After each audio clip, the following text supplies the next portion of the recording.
We got to make it right with the people around us. The Bible talks about how if we have, I'm talking to the church, that if we have an issue with someone, we are supposed to take it to them. And so if somebody brings you an issue, even if you get mad, go ahead, go home, take a nap, go ahead and eat, do what you got to do. But when you wake up, go to dictionary.com and look up whatever they blamed you for using basic definitions and compare it to what Scripture says. That's all.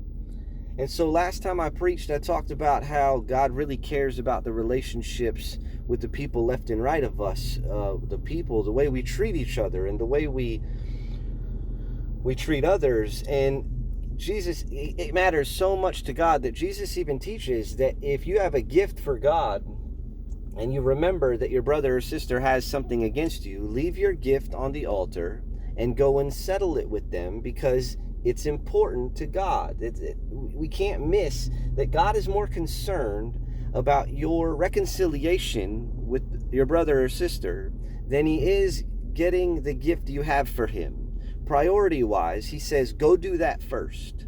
That's pretty important. I don't want you to miss that. Don't miss that.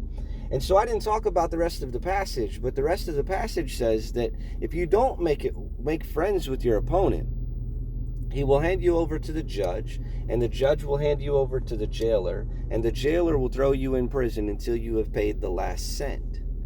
And so we're talking about judgment, and we're talking about consequences. I'm not talking about fiery hell judgment. I'm talking about judgment here on earth. If you read Samuel, the book of Samuel says that God sent an evil spirit to torment Saul.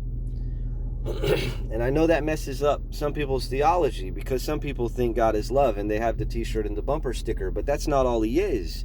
He is so much more than that. He is also anger. He is also wrath. He is also justice.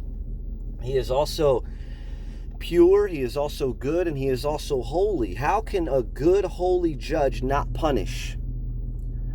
If he is a good judge, he has to punish. His punishment of evil is what makes him good. That he's good, and he is always good. We tell kids that they have potential. They do have potential. They can go either way. God has no potential. He is already everything that he is going to be. He's not growing into anything. We are growing. He's not growing. You can't teach him anything.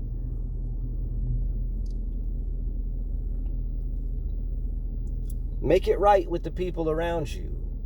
Humble yourself, not to me, not to the person next to you. Humble yourself under the mighty hand of God. You don't want to have God come down here and deal with you. I don't know what you're going through, but God is still good.